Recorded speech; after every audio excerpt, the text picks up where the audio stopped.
Hello, it's Trisha from So Totally Trisha here. Today I'm going to show you how to make quick and easy bunting with very little seams to actually stitch. So first of all, we take our square of fabric, doesn't matter what size, but this happens to be a 7-inch square. Press it nicely so it's totally flat. Take your fabric and place right sides together, aligning the very point, and iron from that point up to the center and out carefully along that folded bias edge so that your raw edges align perfectly. Then take the fabric to the sewing machine. We're going to stitch either this long straight side or this one. It doesn't matter which. So with a fairly short stitch, so I like to have around 2, so that I get a really good finish.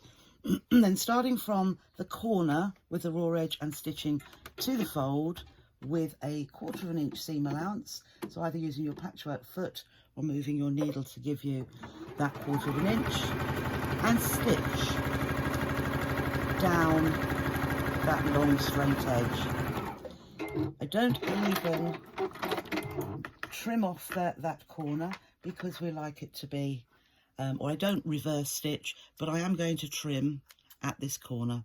So a nice long angled trim so that we get a lovely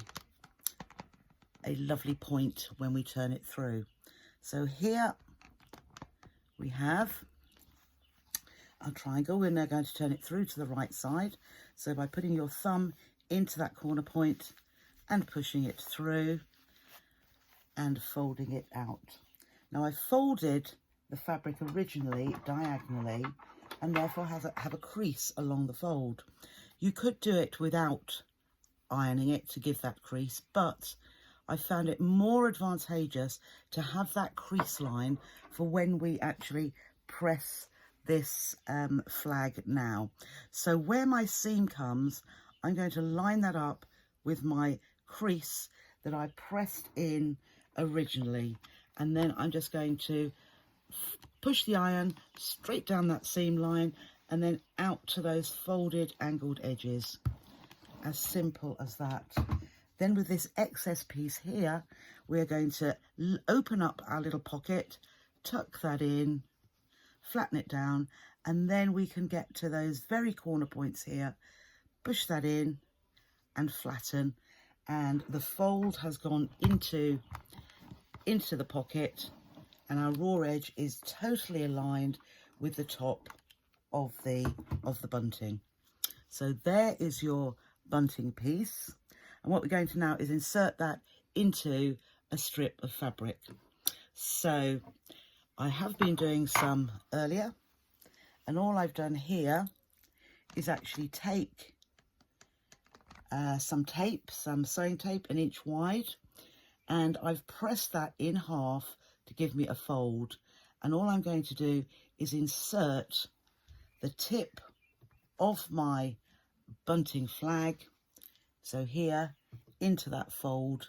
Now you can either measure or you can just guesstimate.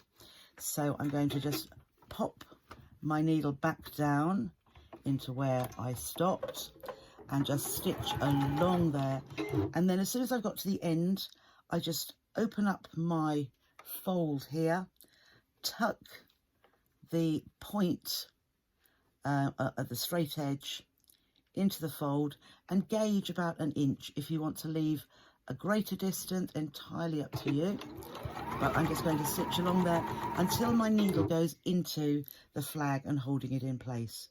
I'm then going to open up the rest, and originally I would have gone along a whole length of the tape and folded it in half. Just push that so that it's roughly the same distance from the top of the tape to the flag, and you know then that the reverse side of your bunting is actually stitched as well. So nice and neat.